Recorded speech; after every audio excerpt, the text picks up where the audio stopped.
First, live, local. This is Fox 12 Now.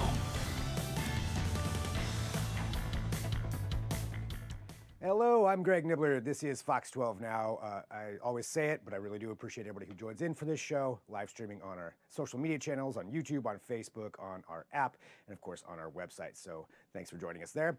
And we've been talking about this quite a bit here over the last few weeks. It's something that's coming up on October 2nd. It is the Oregon Charity Championship Golf Tournament featuring 30 plus nonprofits all out there competing. There's some amazing prizes, some really high dollar amounts. I believe $25,000 for the grand prize and some other prizes on below that. And that's part of what's happening there. That's on October 2nd. But even beyond that, what we're doing is helping get the word out and get the understanding out about what all of these amazing nonprofits do for the community, how they're helping people out in so many different ways. And it's been a lot of fun learning about this and talking about this for people who may not know about some of these nonprofits. But one we're going to be talking about now, you may be aware of, it's called David's Chair, and they provide these really amazing opportunities for people with mobility issues to get out and about and experience things that they otherwise wouldn't be able to without using these incredible chairs and devices that they have. You know what? I'm not even going to try to explain it. We've got Steve Furst here, who's CEO and founder from David's Chair. Steve, thank you very much for joining us here today. I was really interested in learning more about what you do and seeing all of it, and we're going to go through some of that here. But I think for everybody joining, can you give a quick explainer about David's Chair and maybe the really interesting founding story of it? Yeah, first of all, Greg, thanks for having me. It's great to be here and have this opportunity. So we were founded in June of 2017. Really didn't get started until about the spring of 2018, but it all happened because of my friend David Hartrick developing ALS, and we wanted to get him out hunting, fishing his last year, and the way to do it, as his mobility was decreasing quickly, was through a track chair. Track chairs are $20,000+ at that point, and we knew insurance wouldn't cover it, so we had a fundraiser. We raised the money for a chair, a second chair, and through the whole process, we'd realized that a lot of people that have these chairs really don't get to use them because they don't have the means to transport them or the people to help them facilitate it. So we came up with a nonprofit idea so multiple people could have the benefit of using one track chair and then two track chairs and so on as we've grown over the years. And that's such an interesting point that I'm sure a lot of people don't think about.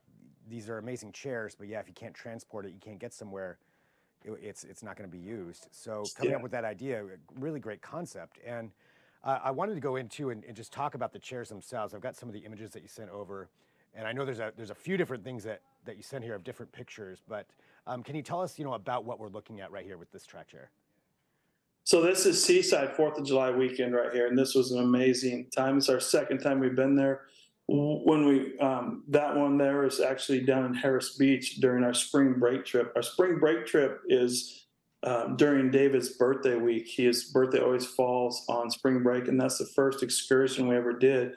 So an excursion is when we take our track chairs to a location and allow people to use them. All they have to do is worry about getting there. We do a sign up, and we always take enough chairs and leave enough available spots for people to be able to, get out and show up and use the chair if they didn't know we were going to be there, which is amazing that you'll go to the beach and you'll run into people that knew they were never going to be able to get out on the sand, and they were content with that, and then we happen to be there, and then we get them out. So both of those kind of went back and forth between those pictures from our spring break trip back in March and then our 4th of July trip in Seaside.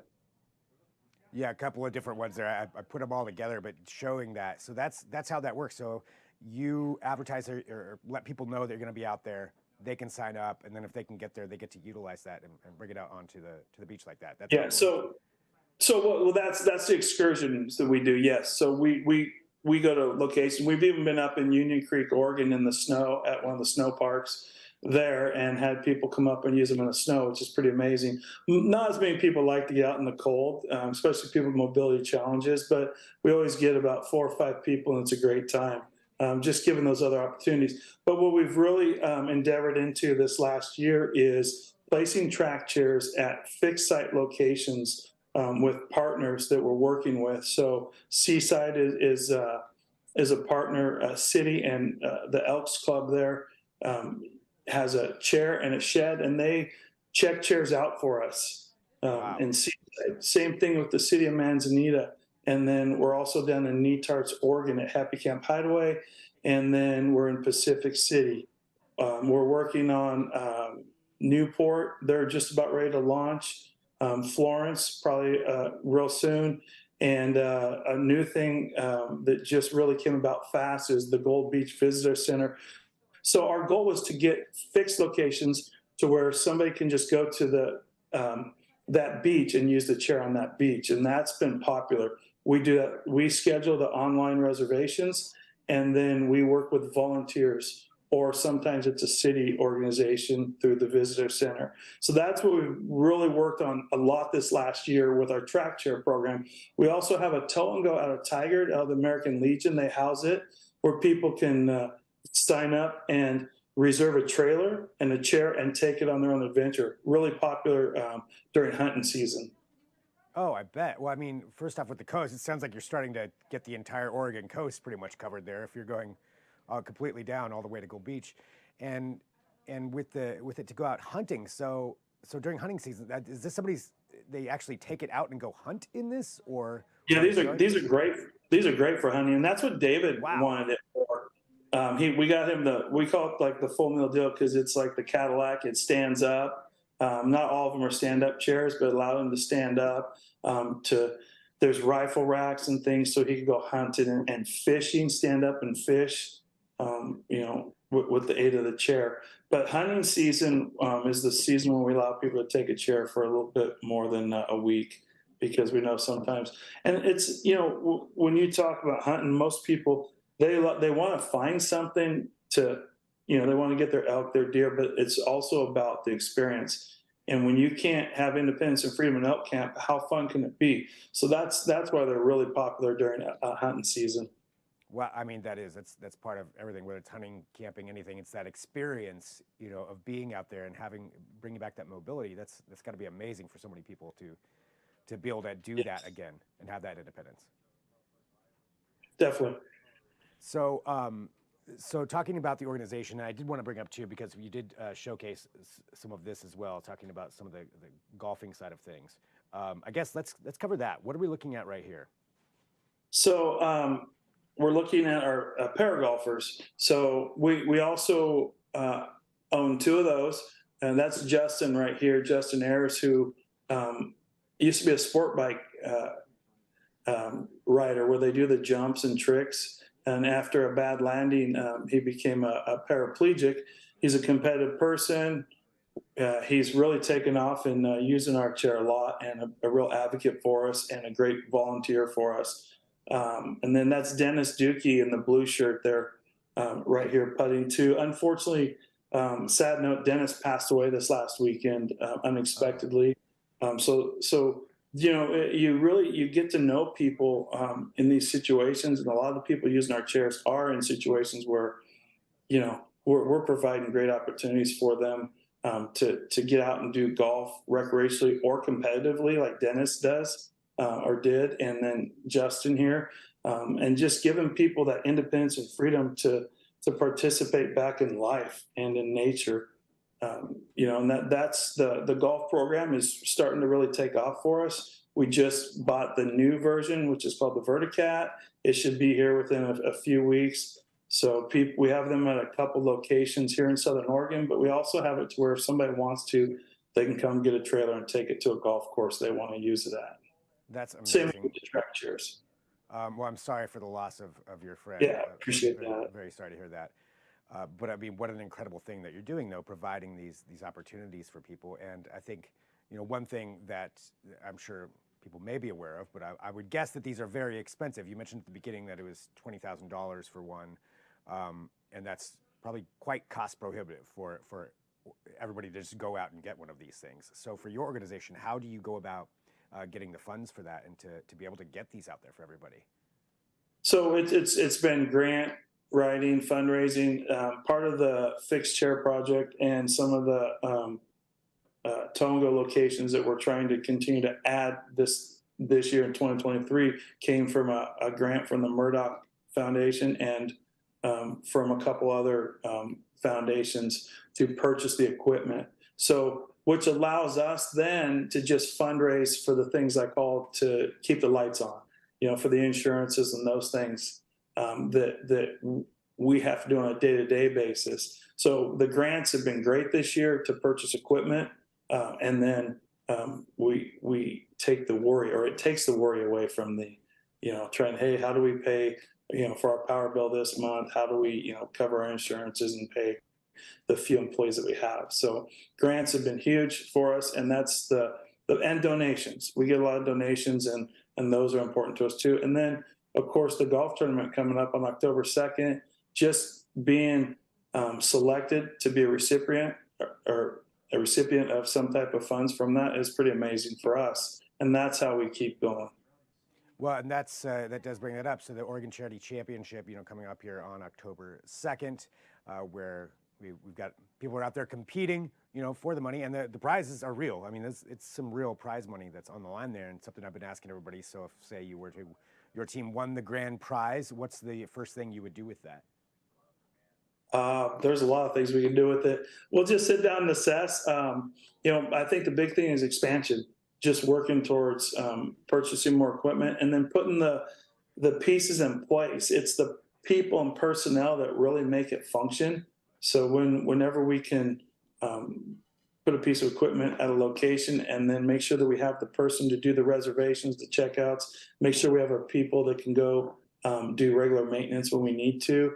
So it would definitely just go towards our expansion, so we can provide our services, not just in the state of Oregon, but we do have a chair in the Redwoods at Prairie Creek Park in Northern California. We have a chair in the Woodlands, Texas, and we have a chair that's used by the CRNA Foundation, which helps veterans with trail orienteering out of New York State. Wow, so that's our goal is to expand to where people in Oregon can say, I want to go to Florida and use a chair on the beach, and all they got to do is fly there. And that's just an example that someday that we're everywhere. How have you seen, just even over these few years, that you've been doing it? I think 2017 is what you said. How have you seen the technology change for these kinds of chairs? The cool thing is the chairs are real simple. They get better with the design for comfort, but the systems are really pretty much the same. The motors, the thing I'm looking forward to and excited about is going away from the deep cell marine batteries, to the better battery technology that lasts longer, charges faster, because the chairs are limited. If you were on our website and see Seaside, you could check out a chair 3 times in one day for 2-hour slots, and that's about the max battery power you'll get out without having to charge it for a full 12 hours. So with better charging and battery life, we can really increase the use of the chairs to where it's all day. So those are the things that are coming around the corner, and the technology changes for comfort are huge. And that's the best thing about it, was suspension seating, suspension chairs, because a lot of people with these mobility challenges have circulation issues, and they're real sensitive to pain. So it's sometimes really a lot of work just to go out and enjoy the chair, but they'll do it because when you see them on the beach, they forget all that stuff for a moment. And I think that's what's important, is they're out with family, friends, and they're forgetting that they're actually, bound to, a chair. What's that feeling like for you, being able to, take somebody out for the first time on one of these? Well, it's amazing because when we started this, we didn't know what we were doing. David had passed before our first excursion, which was spring break of 2018. And I tell people this all the time, because when we did that and I saw the people, the looks on their faces, the emotion, the family being on the beach when they'd never been on the beach with a parent or a sibling, I said, oh, crap. Hopefully I can say that. But that we got to continue this, and I don't know how to do it, but we're going to do it. And that's it. It's just an amazing, overpowering feeling. It's hard to explain because it's just one of those things where you're like, wow, that's great. It's humbling. is the biggest thing. And then it makes you realize that your problems aren't so big compared to what other people deal with on a daily basis. So it's just, and the relationships we built are amazing. And I think that's the biggest thing, is the relationship building. That's incredible. Well, for for people out there who would want to donate or participate, what are some opportunities and ways that they can help contribute to the organization? So right now, you can always go to our website, and you can contact us if you want to volunteer to learn more. You can always donate through the website. We have our big weekend fundraiser coming up. That's on the website too. You can always donate auction or raffle items for that. Spread the word's huge. Anytime people start spreading the word about us, that we tend to get more people from other areas that want to use the chairs, that are also wanting to donate to us and help facilitate that. So even if you can't make a monetary donation or an item for our fundraiser, just spreading the word and letting people know about what we do is really important to us and very productive.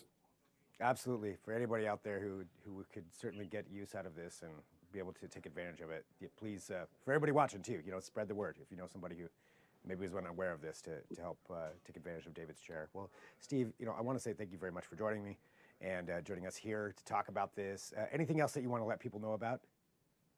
No, I just really appreciate the opportunity to do this. Every time we do something like this, it just seems to expand the amount of users and people that know about us and follow us. So I really appreciate your time, Greg, and it's great to meet you virtually. I appreciate it. You too. Well, thank you very much. Best of luck at the tournament. Thank you. I know there's competition out there, but I'm sure you'll have a good team. And yeah, best of luck with that. And thanks, Steve. Appreciate it. Thanks. And for everybody tuning in, again, appreciate you all being here as part of Fox 12 Now. We do live stream every weekday. I say it over and over because I just want to make sure that you're aware of it, so you can tell other people about that as well. So every weekday, 1 p.m. Pacific, and then throughout the rest of the day, we cover breaking news, we cover amazing things like this, we cover events, lots of stuff. Coming up here at 2 p.m. Pacific, because this is Friday, depending on when you're watching, we have the Fox 12 Weather Podcast Video Edition. So the video version of the podcast plays every Friday at 2 p.m. here. So we're going to have that.